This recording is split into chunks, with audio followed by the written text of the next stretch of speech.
Okay mga boss, so tamang-tama pag-usapan natin. Kasi may ginawa akong video dati, ang topic natin ay magkano nga ba yung labor ng mga technician.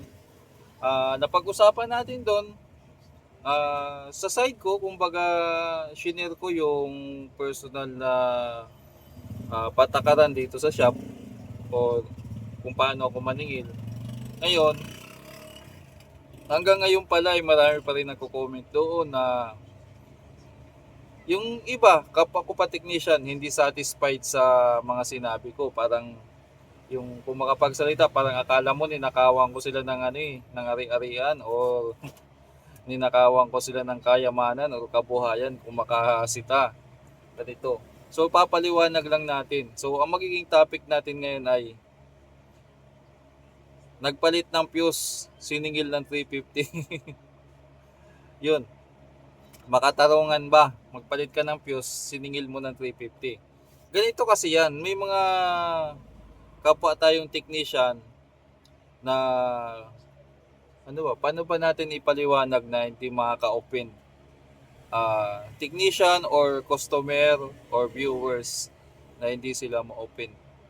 Yung hindi ba ma-process or hindi nila magets yung sinasabi, kahit maliwanag naman yung sinasabi ko.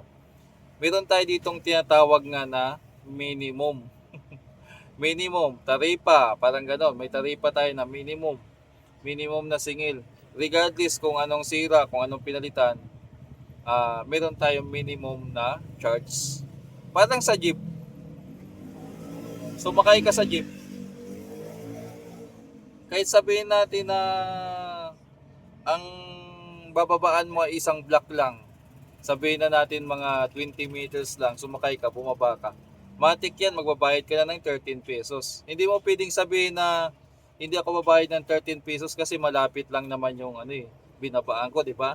So, kung sumakay ka, tapos bumaba ka, matik yan, magbabayad ka na agad ng 13 pesos. Regardless kung gaano ka layo. Kasi meron niyang first kilometers, ganito ganyan, nababayaran mo. Kung hindi mo maabot yung, halimbawa, sabihin natin, first 3 kilometers, tapos, sa range na yon, sa distansya na yon, 13 pesos ang singil. Hindi natin sinasabi na yun mismo yung kasi hindi ko kabisado yung singilan or pagbibigay ng taripa. Parang sinasampu lang natin. Ganon din sa pag-repair sa amplifier. So meron tayong minimum charge na 350. Nataon lang na halimbawa may pinagawa kayo ay fuse talagang sira. Pagpalit ng fuse, okay na. So bayad pa rin kayo ng 350 kasi yun ang minimum charges.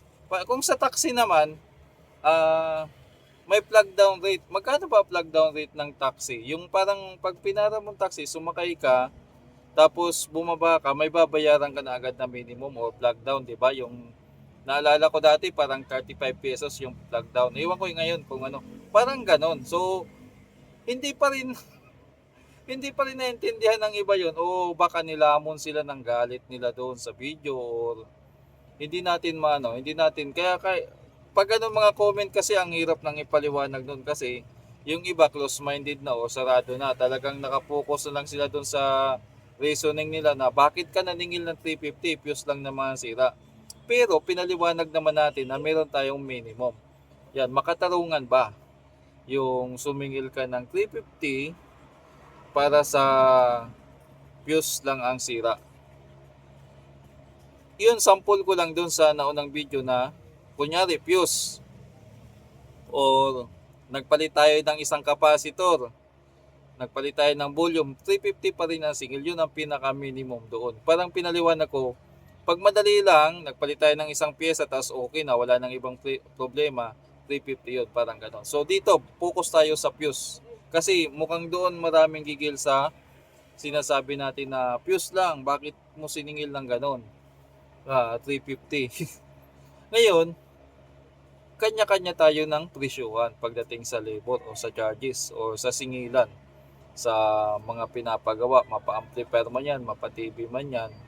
So, pwede bang babaan? Pwede naman, depende yan.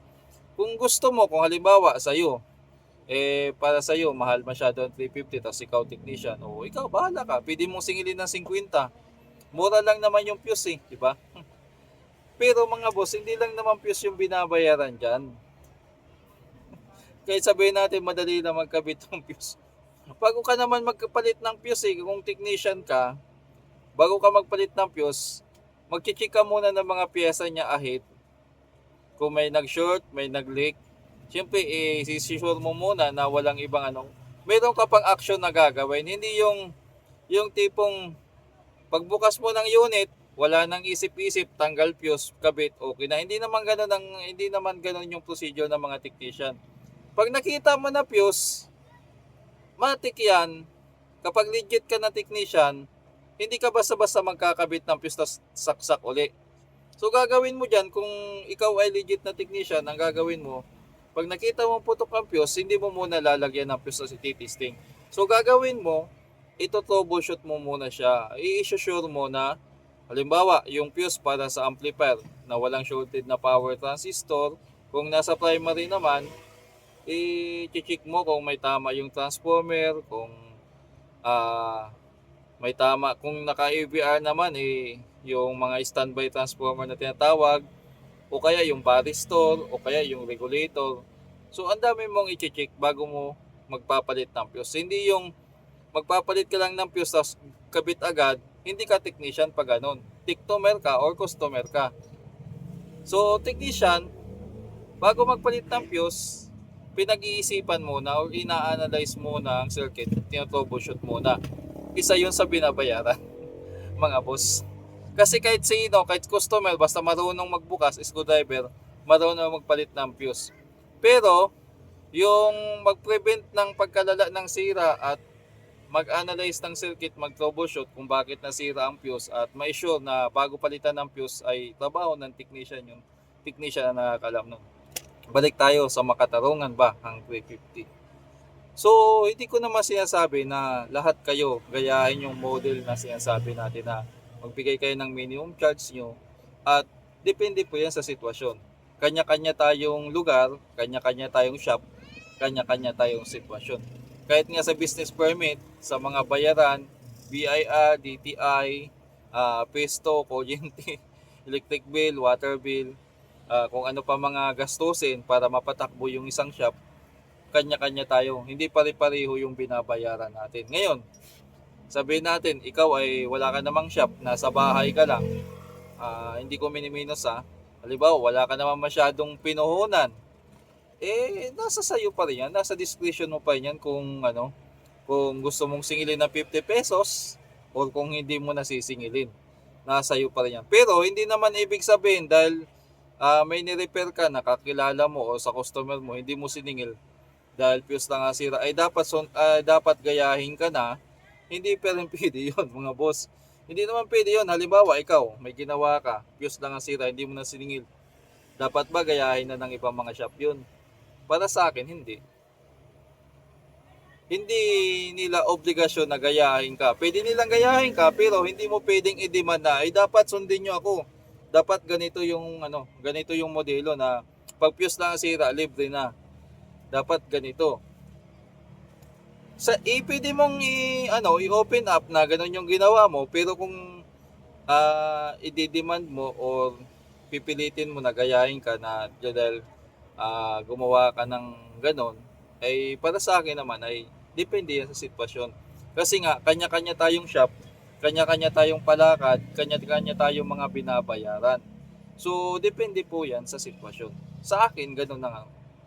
So, iwan ko lang, yung mga shop na may malalaking binabayaran, may mga pisto, may mga tawag dito, may mga kompleto sa requirements. Kasi kada lugar, kanya-kanya din bonus muna kung halimbawa nagtayo ka ng shop dyan sa lugar mo at ni barangay permit, hindi ka sinisita ng local government nyo, ay talagang thumbs up at maganda dyan sa lugar mo. Pero may mga lugar na mahigpit pagdating sa requirements at may mga lugar din na mataas yung upa ng pesto.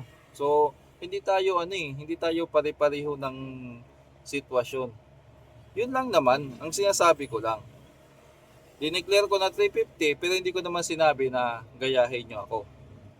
So dito sa lugar ko, para sa akin, makatarungan na sumingil ako ng 350. palit fuse. Ngayon, kung sa inyong lugar namamahalan kayo, sa inyong lugar 'yon. Ganun lang. Ngayon, kung sa tingin nyo medyo mahal ako maningil, madali lang 'yan. Hanap kayo sa ibang hanap kayo sa ibang pagawaan. Ganito lang, meron naman tayong karapatan mamili kung saan natin gusto magpagawa. Ganun kasimple. Wala namang pilitan. At para sa akin, hindi naman nakakasira sa hanap buhay bilang isang technician na ganun yung singilan. Para sa akin, makatarungan na yun. Para sa akin. Lalo na, nagbabayad ako ng upa, nagbabayad ako ng permit, kuryente. Saan ko ba kukunin yung Saan ko ba kukunin yung mga para sa mga bayarin ko? Siyempre, dito rin sa mga repair ko. Pero, tawag dito, mga boss, hindi naman pwedeng sumingil tayo ng sobra-sobra. Agree naman ako dyan sa sinasabi nyo na, halimbawa, sobra sumingil. Talagang mas, siguro mas malapit na mas hindi makatarungan kapag fuse ang sira tapos 1,000 ang singil. Para sa akin parang halimbawa, isa pang example, bibigyan ko kayo ng example, bottled water. Yung bottled water, nagbabago-bago din ang presyo niyan. Depende sa lugar. Diba? Pag bumili ka ng bottled water o mineral sa bangkita o sa tabing kalsada lang, 10 pesos to 15 pesos. Ngayon, pag pumunta ka sa mga high-end na hotel or restaurant, same brand, malamang yung price yan, mga 50 pesos pataas na. Lalo na yung halimbawa, pumunta ka sa mga exclusive resort, mas mahal yan, mga 100 plus na yung Diba? Iba-iba yung kumbaga, depende sa sitwasyon, depende sa lugar, depende sa pagkakataon. So, ganun yan. Ngayon, kung medyo lawak-lawakan yung pag-iisip ng mga kaibigan nating mga technician, ay hindi kayo magko-comment ng ganun. Ibig sabihin, baka ginagawa nyo lang yun para ako magaling o ako lang yung pinakamabait, ako lang yung parang ganon, para didiscredit mo yung iba para iangat yung sarili mo. Hindi naman maganda yun. Hindi mo maganda yun. Kaya nga sabi nila, boss, ako pag nagganyan kahit pang UC lang, okay lang din yun, walang problema yun. Wala tayong dyan. Halimbawa, sumingil ako ng ulitin ko lang pabalik-balik lang to kasi may mga nanonood tayo na hindi talaga gaanong maintindihan. May iba naman na nagagalit. Paikot-ikot daw yung kwento ko. Totoo naman talaga yun. Kaya hindi na ako nagko-comment. Paikot-ikot lang kasi binabalik ko lang para maunawaan. Kasi may iba tayong viewers na nag-i-skip ng video. Yun nga. Ganun lang naman kasimple yan. Halimbawa, may nagpagawa sa aking amplifier. Sira yung fuse. Putok yung fuse. Pinalitan ko. Sinigil ko ng 350. Okay. Tapos, may isang customer. May isang viewers o technician, same issue din, may ginawa siya, siningin niya lang ng 100, okay din yun. Magiging hindi okay lang tayo pag yung sa'yo, ipipilit mo na kailangan gayahin kita, na kailangan maningil din ako ng 50 o 100 lang dahil ganoon ang ginawa mo. So, doon tayo magkakaproblema. Doon lang naman nakakaroon ng conflict. Pero yung sabihin na, boss, ako, siningil ko lang ganyan, 100 lang. Tapos ang kwento, okay. Tapos ang kwento. Pero sabihin mo na, grabe ka naman boss, ba't 350 yung singil mo? Samantala ako, ang singil ko sa ganyan, 100 lang. Dapat 100 lang ang singil mo. Magkaiba tayo ng sitwasyon. Although parehas yung trouble, magkaiba tayo ng sitwasyon. Ngayon, kung isa kang malaking shop na mayroon kang pwesto na malaki din yung renta mo, sabihin na natin yung renta mo sa pwesto ay 20k pataas. Tapos, yung mga ganong minor trouble ay nilibre mo. Talagang bilib ako sa iyo. Ang tawag diyan ay kawang gawa o charity. Pero, kung ipagpipilitan mo na sundin ka or gayahin yung model mo o yung ginagawa mo, gayahin din ng iba, sa tingin ko, diyan nakakaproblema. Diyan lang talaga kasi hindi masusunod ng iba yan. Hindi naman lahat kasi ng technician galante at hindi naman lahat ng technician paldo. May ibang mga katulad ko na tinatawag nila na hanging by the thread. Yung halos tawid ano lang eh. Tawid pangkain lang yung kinikita sa araw-araw. Diba? Tapos doon, saan ba natin? Doon sa ini-income, doon pa natin kikitain yung ano, doon pa natin kukunin lahat ng panggastos, diba? Eh, kailangan natin sumingil ng naaayon. Hindi naman sobra-sobra, naaayon lang. Sakto lang. Hindi naman sobra, hindi naman kulang, pero para sa akin, makatarungan lang. Yun lang naman yung ibig kong iparating, mga boss. Ganun lang naman. Kasi laging na ano yun, laging pag-open ko ng ano ng comment section, nababasa ko yan. Marami pa rin hindi satisfied. So, kanya-kanya tayong singilan, kanya-kanya tayong presyuhan. Huwag lang pilitan na dahil mababa ka maningil ay pabor nga yan sa'yo kung mas mababa ka maningil. Hindi ko naman binubura yung mga message o yung mga comment nyo.